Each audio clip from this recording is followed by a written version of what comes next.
If you've looked at buying an MG electric car lately, you've probably seen both of the cars, the MG4 and the MG5 that's newly released in Australia. And it's easy to assume that they're basically the same car, just in a slightly different shape. But no, I don't think they are. I think they're actually, there are some major differences that are really important. And today we're going to look at what sets them apart, and also a bit of a trick that the manufacturers can use, different manufacturers, to get an extra $500 from you, which is not actually allowed in certain parts of the world. So they are very comparable. I'll give you that. They are very comparable. Both really, really nice cars. The MG5 is more of a shopping cart, a little bit softer, for example, a little bit taller, which is not a bad thing at all. I really like that.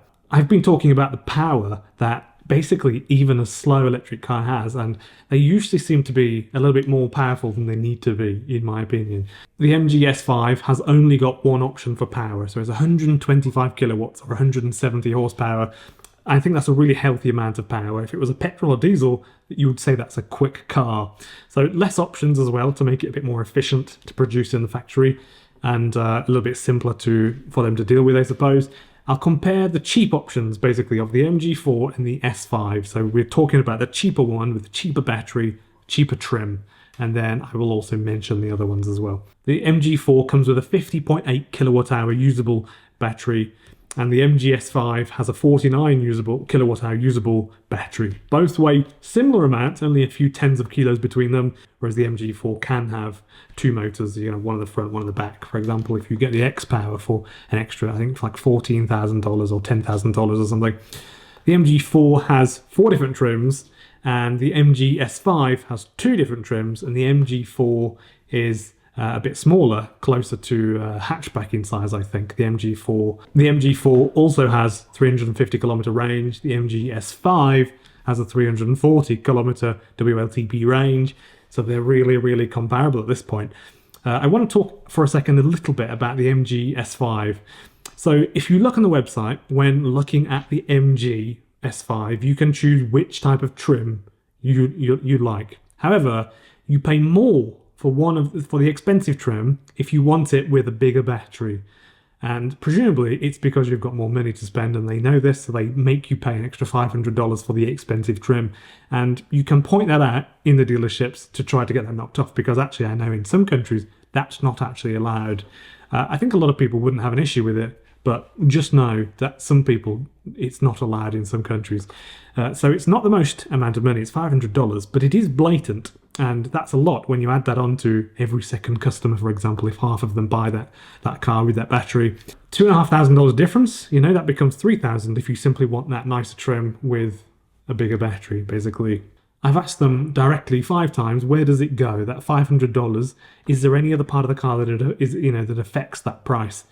Nobody seems to be able to tell me exactly why that is. I think the Excite version seems to me to be the best value, based on the fact that you are paying thousands of dollars extra for some things that I think, in my opinion, should not cost that much. What you could think about, though, is that it may hurt resale value if you don't buy the higher trim. It's a tricky call, I think, but I would personally get the large battery with the cheaper trim, because I think it's fantastic value. It's really, really great. I personally think no manufacturer should charge to change the vehicle colour, but if they do, because perhaps painting a car in small quantities in red, for example, sort of upsets their status quo with regards to their efficiency, there's got to be some sort of a small fee for that, and they want you to basically pay for that.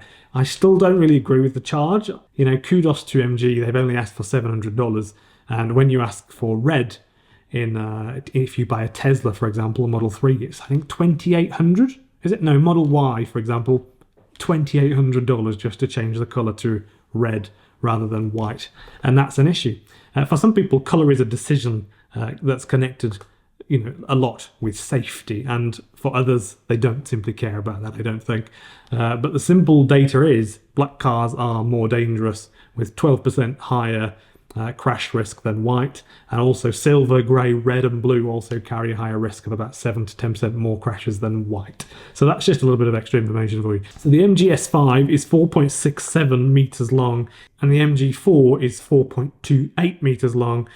The MG S5 is 1.84 wide, the MG4 is 1.836, so almost the same width. The MG S5 has 120 kilowatt DC charging on it, or higher, the MG4 88 maximum on the cheaper version. The MG4 is currently, right now, in Australia, in the beginning of June, it is 36,990 drive away in Australia, or about €21,000, just under. So not to annoy any fellow Europeans with that really cheap price. It is pretty good in Australia. The MG S5 is 40,490 drive away, which is $3,500 difference straight off the bat, basically. In short, I think the MG4 is a nicer car to drive. I think it's more nimble. It feels a little bit lighter, even though it's not, and it feels more agile. If you're a faster driver, or you like to drive sporty often or in any way, you'll probably prefer the MG4, I think, because it's noticeably better than the S5, but they're both still really, really nice. Little things like the driving ergonomics, the way the steering wheel feels, the input, it's not too pointy or anything like that. Really, really nice. Both of them are really, really nice. But I think for most people who want a car to simply just get you around, go shopping in, be practical, things like that, be comfortable, quiet, not really encourage you to go quickly because you know you've got a sporty car, I think the car that will give you a nicer experience day to day and, you know, make you feel a bit calmer or something like that is the S5, in my opinion, and that's probably the one I pick, but it's a pretty tough call because there are certain aspects of both of them that I think are really, really great. I also think that I prefer smaller cars, generally speaking, and 40 centimeters longer for the S5 is a bit of an issue because I don't want that 40 centimeters on there. A lot of people don't actually, but it is not a large, massive car. Nevertheless, it's still not a massive car. You know, comparable to an Atto 3, for example, it's not a massive car, but it is maybe bigger than some people want. I still think it would be a really nice place to be for most people, and so therefore I would say the S5 is probably nicer, but again, it really depends on the specifics of what you want. And there are two party tricks for the MG4. You can get it with a really long range 77 kilowatt hour battery, which is really, really great, especially if you find yourself, for example, driving from Brisbane to Sydney or Sydney to Melbourne or Adelaide or something like that. Really, really great. You can do long trips in that, and it's really, really great. Also, if you want a quick car, you can pay a few $1,000s extra and get the X-Power, which is still, it's not that expensive. It's $55,000 something $100. I just checked today. $55,000 brand new. So that's, that's not a lot of money really for what is a quick car. So if you need range or power, you can get that with the MG4. The S5 doesn't really have that option. It's just, some would say, a slow, boring car. Totally okay with that because it's not slow. It's 170 horsepower. It's all right. Someone the other day did say this as well, which is really, really important. You can check on my community section. In the poll section, there is a poll and you'll see the latest data. Someone did say this. The MG4 in the UK last year was voted the least reliable car, wasn't it? And so I did a poll, basically, to ask if you got an MG4, is it reliable? Yes or no? No other options, no ifs or buts. And after so many hours, I screenshotted it, and I'll put it on the screen now for you. And it says that basically about 30 or 35% of the owners say that it's not reliable, which is an interesting thing. And so I will endeavour to do that with other companies and other cars to see if that sort of figure is more or less than other companies like, say, BYD Dolphin, if you own one. In fact, I will do that after this. If you own a BYD Dolphin, is it reliable? Yes or no? That will be up, today. Thank you for watching, folks. I really hope this helped reconcile them both for you. I'm Ben Alexander, and I make EV news videos talking about all the latest things that's going on around the world.